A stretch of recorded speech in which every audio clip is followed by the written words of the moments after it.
आपका यूनिक प्रज्ञान यूट्यूब परिवार में हार्दिक स्वागत है, वंदन है, अभिनंदन है। भावी अध्यापक बंधुओं, अगर आप टीजीटी, पीजीटी, जेआईसी प्रवक्ता, LT grade, UGC net, JRF आदि के लिए तैयारी कर रहे हैं तो आपके लिए प्रैक्टिस सेट होने वाला है काफी लाभकारी। तो आज का यह प्रैक्टिस सेट हल करना प्रारंभ करें उससे पूर्व अगर वीडियो को पहली बार देख रहे हैं तो चैनल पर नए हैं तो कृपया चैनल को सब्सक्राइब कर लें और बगल में बने हुए बेल आइकन से ऑल बटन को प्रेस करें, जिससे कि आने वाले नए वीडियो की नोटिफिकेशन आपको सबसे पहले मिल सके। तो बिना समय गंवाए प्रारंभ करेंगे पाठचर्या को, और पाठचर्या में देखते हैं पहला प्रश्न। जैनेन्द्र का पहला कहानी संग्रह कब प्रकाशित हुआ? तो जैनेन्द्र का पहला कहानी संग्रह 1929 ईस्वी में फांसी प्रकाशित हुआ था। बी विकल्प इसका राइट आंसर हो जाएगा। अगला प्रश्न है कि कहानी इतिवृत्ति ही तो है, यानी उसमें स्थिति से स्थित्यंतर अर्थात जीवन गति होनी चाहिए, काल का कुछ स्पंदन, कुछ तनाव अनुभव हो, वही तो कहानी का रस है। कहानी के विषय में उपयुक्त विचार किस लेखक के हैं? तो जवाब हो जाएगा जैनेन्द्र कुमार के। ए विकल्प इसका राइट आंसर हो जाएगा। जैनेन्द्र कुमार एक मनोविश्लेषण सिद्धांत पर आधारित रचनाएं करने वाले हैं और इनकी प्रमुख रचनाओं में वातायन, फांसी, दो चिड़िया, पाजेब जैसी रचनाएं हैं। बढ़ते हैं अगले प्रश्न की तरफ, और अगला प्रश्न है कि निम्नलिखित में से कौन सा युग्म असंगत है? तो इसमें से आपको असंगत युग्म का चयन करना है। तो आप जानते हैं कि इसमें सन्यासी के लेखक इलाचंद्र जोशी, बसंती भीष्म साहनी, आवारा मसीहा विष्णु प्रभाकर, चित्रलेखा भगवती प्रसाद वाजपेयी, यह इसमें सही सुमेलित नहीं है क्योंकि यह भगवती चरण वर्मा का है। किसका है? भगवती चरण वर्मा जी का है। अगला है कि हिंदी का पहला आंचलिक उपन्यास है। हिंदी का इसमें पहला आंचलिक उपन्यास 1954 ईस्वी में लिखा गया फणीश्वर नाथ रेणु द्वारा मैला आंचल होगा। ए विकल्प इसका राइट आंसर है।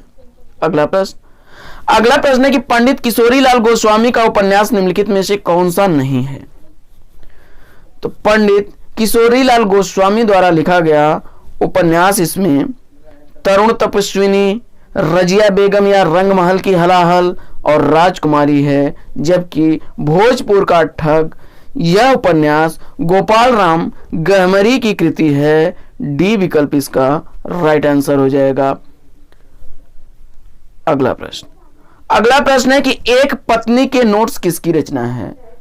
तो एक पत्नी के नोट्स लिखा है ममता कालिया ने 1957 ईस्वी का, क्षमा करें 97 ईस्वी का प्रकाशन काल है, और एक पति के नोट्स महेंद्र भल्ला की रचना है। दोनों ही रचनाएं मिलती जुलती हैं।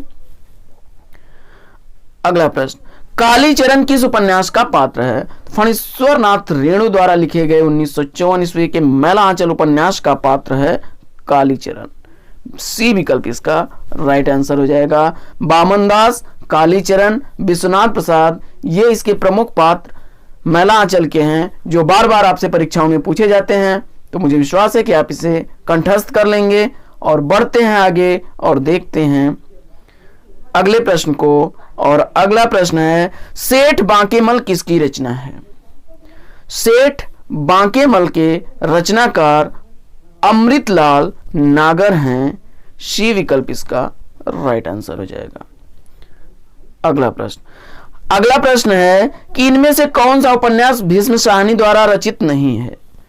तो भीष्म साहनी द्वारा रचित उपन्यास इसमें कौन सा नहीं है, इसका आपको चयन करना है। तो इसमें झरोखें, कणियां, बसंती, यह उपन्यास भीष्म साहनी के उपन्यास हैं, जबकि पीढ़ियां उपन्यास यह अमृतलाल नागर की रचना है। तो डी विकल्प इसका राइट आंसर हो जाएगा। अगला अगला प्रश्न है, झीनी झीनी बीनी चदरिया किस उपन्यासकार की कृति है? तो झीनी झीनी बीनी चदरिया यह अब्दुल बिस्मिल्लाह की कृति है। बी विकल्प इसका सही उत्तर है। अगला प्रश्न है कि चतुरी चमार उपन्यास के रचनाकार कौन है? तो चतुरी चमार उपन्यास लिखा है सूर्यकांत त्रिपाठी, निराला जी ने। बी विकल्प इसका राइट आंसर है। अलका, अप्सरा, निरुपमा आदि रचनाएं निराला जी की हैं। अगला प्रश्न है कि मृगनयनी उपन्यास के रचनाकार कौन है? तो वृंदावन लाल वर्मा द्वारा लिखा गया यह उपन्यास है। डी विकल्प इसका राइट आंसर है। लगन, संगम, प्रत्यागत, विराटा की पद्मिनी और मुसाहिब जो कभी न कभी, झांसी की रानी जैसे इतिहास की रचना करने वाले वृंदावन लाल वर्मा जी हैं और 1950 ईस्वी में इनका मृगनयनी उपन्यास प्रकाशित हुआ था। अगला प्रश्न है, सर्वमुख नामक अग्रवाल बनिया की कथा किस उपन्यास में उल्लिखित है? तो उत्तर हो जाएगा देवरानी जेठानी की कहानी। ए विकल्प इसका राइट आंसर हो जाएगा। अगला प्रश्न है कि आजकल जिसे लव इन रिलेशनशिप कहा जाता है उस व्यवस्था पर संकेत प्रेमचंद के किस उपन्यास में मिलता है? तो जवाब हो जाएगा गोदान उपन्यास। डी विकल्प इसका राइट आंसर है। अगला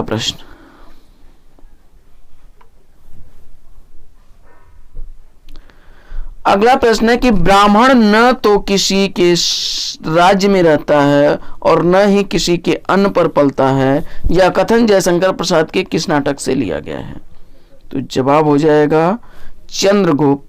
सी विकल्प इसका राइट आंसर है। अगला प्रश्न है कि अंग्रेज राज सुख साज सबे सब भारी, पई धन विदेश चली जात यह अति ख्वारी। ये पंक्तियां भारत दुर्दशा के किस अंक से ली गई हैं? तो जवाब हो जाएगा पहला अंक, ऑप्शन ए। अगला प्रश्न, हिंदी का पहला प्रतीक धर्मी नाटक कौन सा है?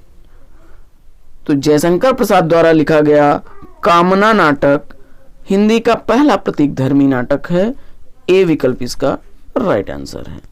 अगला प्रश्न है कि उत्तर प्रियदर्शी नामक गीति नाट्य के लेखक कौन है?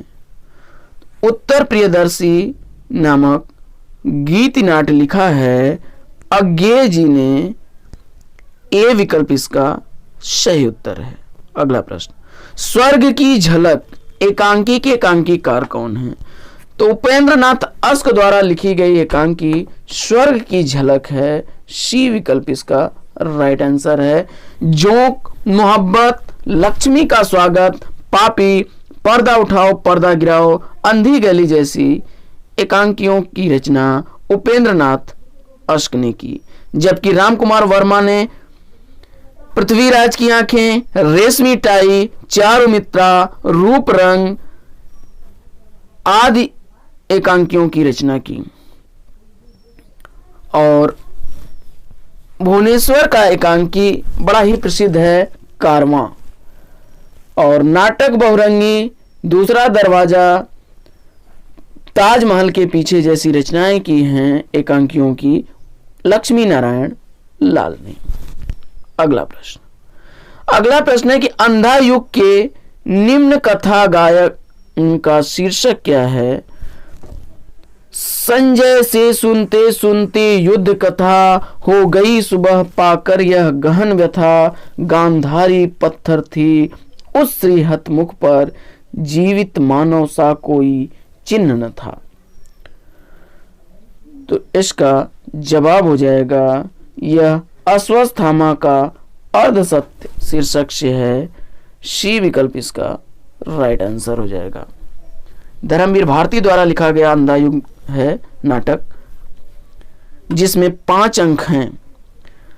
पहला अंक है कौरव नगरी, दूसरा है पशु का उदय, तीसरा है अश्वत्थामा का अर्धसत, चौथा है पंख चाहिए और पट्टियां या गांधारी का शाप जिसमें होता है, और 5वां है विजय एक क्रमिक आत्महत्या। अगला प्रश्न है कि आषाढ़ का एक दिन नामक नाटक के रचनाकार कौन है? तो मोहन राकेश द्वारा लिखा गया यह नाटक है। डी विकल्प इसका राइट आंसर है। लहरों के राजहंस, आधे अधूरे और आषाढ़ का एक दिन प्रसिद्ध नाटकों में से मोहन राकेश के प्रसिद्ध नाटक हैं। अगला प्रश्न, निम्न में से कौन सा सुमेलित नहीं है? तो इसमें सुमेलित नहीं है पूछा जा रहा है। तो सन्नाटा भवानी प्रसाद मिश्र की रचना है। कल सुनना मुझे धूमिल की है। 7 गीत वर्ष धर्मवीर भारती की है। जबकि उतना वह सूरज यह शंभुनाथ सिंह की रचना न होकर के बल्कि भारत भूषण अग्रवाल की रचना है। भारत भूषण अग्रवाल की रचना है। डी विकल्प इसका राइट आंसर है। अगला प्रश्न, किस साहित्यकार का संबंध मध्य प्रदेश से है? तो इसमें मध्य प्रदेश से संबंधित साहित्यकार भवानी प्रसाद मिश्र जी हैं और ये प्रयोगवाद के अंतर्गत दूसरे शतक के कवि हैं। 1913 ईस्वी में होशंगाबाद मध्य प्रदेश में इनका जन्म हुआ था। बढ़ते हैं अगले प्रश्न की तरफ, और अगला प्रश्न है कि निम्नलिखित में से कौन सा काव्य संग्रह शमशेर बहादुर सिंह का नहीं है? प्रश्न संख्या 82। तो इसका जवाब हो जाएगा कौन सा नहीं है पूछा जा रहा है। आज भी अभी आंखों से यह विकल्प इसका राइट आंसर नहीं है। जबकि काल तुझसे होड़ मेरी कुछ कविताएं ये रचनाएं शमशेर बहादुर सिंह की हैं। अगला प्रश्न, शमशेर बहादुर सिंह द्वारा लिखित दोआब किस विधा की कृति है? शमशेर बहादुर सिंह द्वारा लिखी गई दोआब काव्य विधा की रचना है। यह आपका गद्य काव्य है। डी विकल्प इसका राइट आंसर है। अगला प्रश्न, हाइकू किस देश की काव्य शैली है? हाइकू काव्य शैली में लिखा जाता है, जापान में लिखा जाता है। बी विकल्प इसका राइट आंसर हो जाएगा। अगला प्रश्न है कि इनमें तार सप्तक से संबंधित कौन सा कथन सही नहीं है? तो इसमें शकुंतला माथुर की रचनाएं तीसरे तार सप्तक में संकलित हैं। यह कथन गलत हो जाएगा क्योंकि वह दूसरे तार सप्तक की कवित्री हैं। बाकी तीसरा सप्तक 1959 में प्रकाशित हुआ, चौथा 1979 में, और रघुवीर सहाय दूसरे सप्तक के कवि हैं। यह कथन सही कथन है। अगला प्रश्न है कि निम्नलिखित में से कौन सा युग्म संगत है? तो इसमें संगत युग्म का चयन करना है आपको। तो पथिक रचना यह राम नरेश त्रिपाठी की है, राइट आंसर है। जबकि उद्धव शतक के रचनाकार जगन्नाथ दास रत्नाकर हैं। वैदेही बनवास अयोध्या सिंह उपाध्याय हरिऔध की रचना है और हिम किरीटनी के रचनाकार माखनलाल चतुर्वेदी हैं। तो डी विकल्प इसका राइट आंसर हो जाएगा। अगला प्रश्न है, निम्न में से कौन सी रचना एवं उसके रचनाकार का युग्म सही नहीं है? तो इसमें रसवंती जो है यह रचना सियाराम शरण गुप्त की नहीं है। हुंकार उर्वशी रसवंती कुरुक्षेत्र रेणुका रश्मि रथी हारे को हरिनाम, ये रचनाएं रामधारी सिंह दिनकर की रचनाएं हैं। डी विकल्प इसका राइट आंसर हो जाएगा। जबकि कविता कौमुदी राम नरेश त्रिपाठी की, हिमकिरीटनी माखनलाल चतुर्वेदी की और हल्दी घाटी श्याम नारायण पांडे की रचनाएं हैं। अगला प्रश्न है कि केवल सूक्ष्मगत सौंदर्य सत्ता का राग कहकर छायावाद का विरोध किसने किया? केवल सूक्ष्मगत सौंदर्य सत्ता का राग कहकर छायावाद का विरोध करने वाली कवित्री आधुनिक युग की मीरा महादेवी वर्मा जी हैं। बी विकल्प इसका राइट आंसर है। अगला प्रश्न है कि निम्नलिखित में निराला की व्यंग परक कविता कौन सी है? तो निराला की व्यंग परक कविता इसमें बड़ी ही चर्चित कविता है कुकुरमुत्ता। बी विकल्प इसका राइट आंसर है। अगला प्रश्न, मौर्य विजय किसकी रचना है? तो बापू, अनाथ, आद्रा, विषाद आदि रचना करने वाले रचनाकार सियाराम शरण गुप्त की ही रचना मौर्य विजय भी है।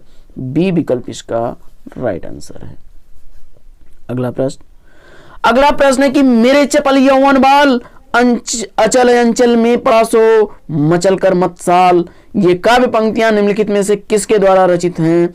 तो यह पंक्ति आपकी है मैथिली शरण गुप्त की। बी विकल्प इसका राइट आंसर हो जाएगा। और बढ़ते हैं अगले प्रश्न की तरफ। अगला प्रश्न है कि राम तुम्हारा चरित्र स्वयं ही काव्य है, कोई कवि बन जाए सहज संभाव्य है, यह किस कवि ने कहा है?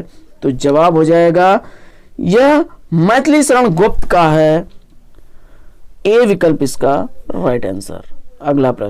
अगला प्रश्न है कि निम्न में से कौन सा ग्रंथ अयोध्या सिंह उपाध्याय हरिऔध जी का है? तो इसमें आपको बताना है अयोध्या सिंह उपाध्याय हरिऔध जी का ग्रंथ। तो आप जानते हैं पद्म प्रसून रचना जो है यह अयोध्या सिंह उपाध्याय हरिऔध की रचना है। जबकि प्रेम पचीसी गया प्रसाद शुक्ल स्नेही की रचना है और मृत्युंजय राय देवी प्रसाद पूर्ण की रचना है। आइए बढ़ते हैं अगले प्रश्न की तरफ। और अगला प्रश्न है, आचार्य शुक्ल के अनुसार स्वच्छंदतावाद के प्रवर्तक हैं। आचार्य रामचंद्र शुक्ल जी के अनुसार स्वच्छंदतावाद के प्रवर्तक श्रीधर पाठक माने जाते हैं। सी विकल्प इसका राइट आंसर है। और इनका ब्रज भाषा में लिखा गया मौलिक काव्य कश्मीर सुषमा 1904 ईस्वी की प्रकाशित बड़ी ही चर्चित रचना है। इसके अलावा वननाष्टक, देहरादून, भारत गीत, जगत सच्चाई सार, सांध्य अंटन और गुणवंत हेमंत जैसी रचनाएं भी श्रीधर पाठक जी ने की थी। अगला प्रश्न, हिंदी पुनर्जागरण काल किसे कहा जाता है? हिंदी पुनर्जागरण काल के नाम से जाना जाता है भारतेंदु युग। सी विकल्प इसका राइट आंसर है। अगला प्रश्न, रसिक प्रिया के रचनाकार कौन हैं? तो रसिक प्रिया केशव दास की रचना है। रामचंद्रिका, कवि प्रिया, रतन बावनी जैसी रचनाएं केशव दास की हैं। सी विकल्प इसका राइट आंसर है। अगला प्रश्न, जिन दिन देखे वह कुसुम गई सो बीती बहार, अब अली रही गुलाब में अपत कटीली डार, यह प्रसिद्ध दोहा किस कवि का है? तो यह दोहा बिहारी का है। सी विकल्प इसका राइट आंसर हो जाएगा। अगला प्रश्न, ऋतु वर्णन तो इनके ऐसा कोई और श्रृंगारी कवि ने किया ही नहीं। आचार्य शुक्ल का यह कथन किस कवि के संदर्भ में है? तो ऋतकाल के ऋतु वर्णन ऐसा किसी श्रृंगारी कवि ने किया ही नहीं, यह कथन आचार्य शुक्ल ने सेनापति के संदर्भ में कहा है। सी विकल्प इसका राइट आंसर है। अगला प्रश्न है कि दृगुझरत टूटत कुटुम जुरत चतुरचित प्रेत, परत गांठ दुर्जन हे दई नई यह रीत। तो यह पंक्तियां पूछा जा रहा है यह किसकी का कथन है? तो जवाब हो जाएगा यह बिहारी का बड़ा ही चर्चित दोहा है। ए विकल्प इसका राइट आंसर है। अगला प्रश्न है कि निम्न में से कौन सी रचना या रचनाकार का युग्म सही नहीं है? तो इसमें आपको काव्य निर्णय की रचनाकार भिखारी दास, रस रहस्य के कुलपति मिश्र और रस विलास के चिंतामणि हैं। जबकि भाव विलास केशव दास की रचना न होकर के बल्कि कविदेव की रचना है। तो डी विकल्प इसका राइट आंसर हो जाएगा। अगला प्रश्न है कि निम्नलिखित में से कौन सा एक कवि देव की रचना इसमें से कौन सी नहीं है? तो भाव विलास, अष्टयाम और सुजान विनोद, यह रचनाएं देव की हैं, जबकि अलंकार गंगा यह देव की रचना नहीं है। सी विकल्प इसका राइट आंसर है। अगला प्रश्न है कि उनकी विरहताप की अनुयुक्तियों में दूर की सूझ और नाजुक ख्याली बहुत कुछ फारसी की शैली है। शुक्ल जी का यह कथन इस कवि के विषय में है। तो जवाब हो जाएगा बिहारी, बी विकल्प इसका राइट आंसर है। अगला प्रश्न, जग की कविताई के धोखे रहे हया, प्रवीणन की मति जात जकी, किसकी पंक्तियां हैं? तो यह पंक्ति है ब्रजनाथ की, डी विकल्प इसका राइट आंसर है। अगला प्रश्न है, इनकी सी विशुद्ध सरस और शक्तिशाली ब्रज भाषा लिखने में और कोई कवि समर्थ नहीं हुआ। विशुद्धता के साथ प्रौढ़ता और माधुर्य भी अपूर्व हुआ। ये वियोग श्रृंगार के प्रधान मुक्तक कवि हैं। आचार्य रामचंद्र शुक्ल का उक्त कथन किस कवि के संदर्भ में है? तो जवाब हो जाएगा घनानंद, सी विकल्प इसका राइट आंसर है। अगला प्रश्न है कि सूरदास के एक अति प्रचलित पद के निम्नलिखित चरण, नखत वेद ग्रह जोरी अरध करे, कोबर जय हम खात, के लिए किस खाए जाने वाले पदार्थ का अर्थ निष्पन्न होता है? तो विष, यानी सी विकल्प इसका राइट आंसर है। बड़ा ही चर्चित यह भी है। इसमें 27 नक्षत्रों को, 4 वेदों को और 9 ग्रहों का योग करेंगे तो कितना होगा? 40, और उसका आधा कर दीजिए तो 2 से भाग देंगे, 20 आएगा, और इस 20 का अभिप्राय उन्होंने विष से लगाया है। अगला, सूरदास के विषय में कौन सा कथन गलत है? सूरदास के संदर्भ में इसमें गलत कथन हो जाएगा। सूरदास को सभी विद्वान जन्मांध मानते हैं, यह मतभेद का विषय है।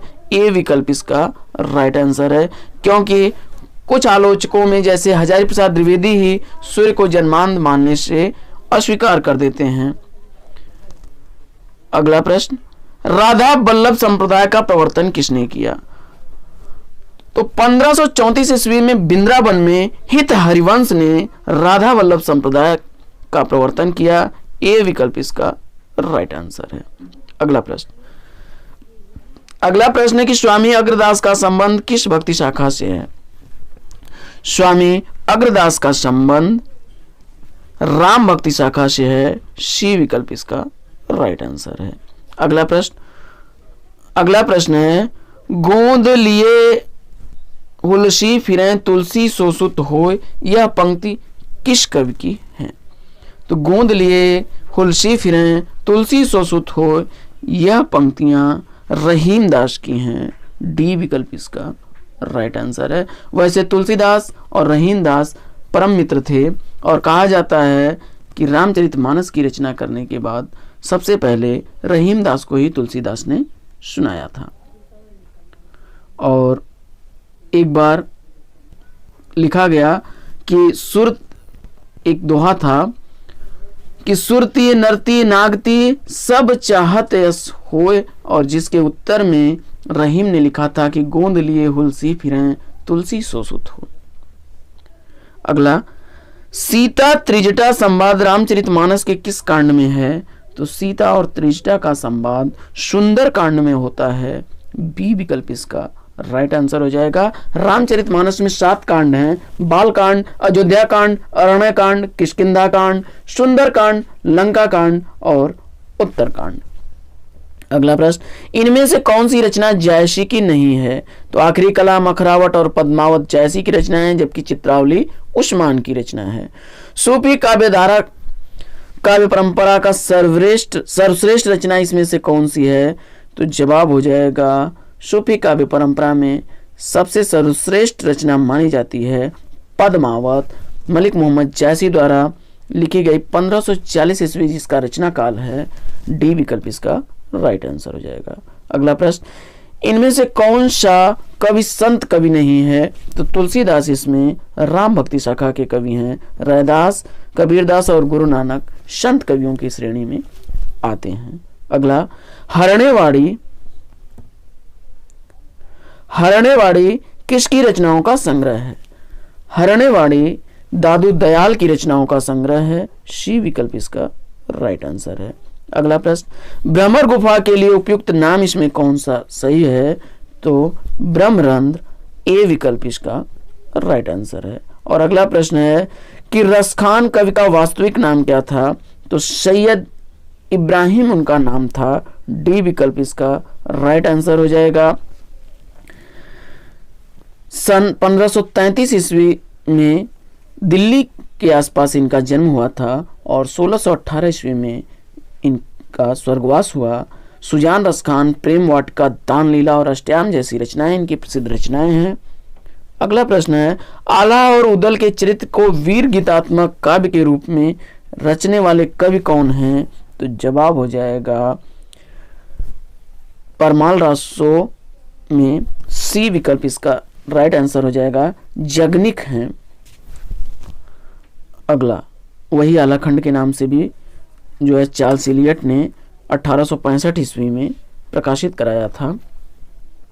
अगला प्रश्न, खड़ी बोली में सबसे पहले काव्य सृजन करने वाले कवि कौन हैं?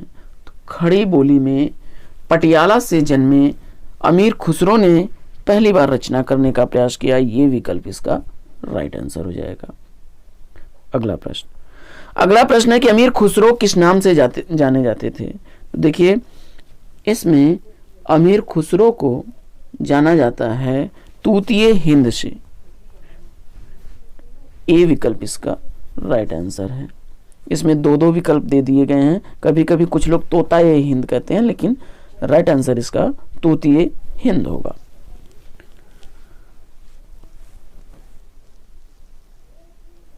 अगला प्रश्न, प्रत्येक देश का साहित्य वहां की जनता की चित्तवृत्ति का संचित प्रतिबिंब होता है। यह कथन किसका है? तो यह कथन आचार्य रामचंद्र शुक्ल जी का है। डी विकल्प इसका राइट आंसर हो जाएगा। अगला प्रश्न, निम्नलिखित में से किस रचना में कड़वक शैली का प्रयोग नहीं हुआ है? तो जवाब हो जाएगा पाहुण दोहा। सी विकल्प इसका राइट आंसर हो जाएगा। अगला प्रश्न है, विद्यापति इसमें से किस रचना के आधार पर मैथिल कोकिल कहलाए? तो विद्यापति की रचना मैथिली भाषा में लिखी गई है, पदावली। इसी आधार पर मैथिल कोकिल कहलाए।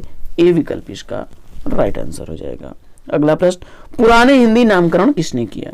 पुराने हिंदी नामकरण करने वाले हैं चंद्रधर शर्मा गुलेरी। उन्होंने अपभ्रंश को पुराने हिंदी की संज्ञा दी है।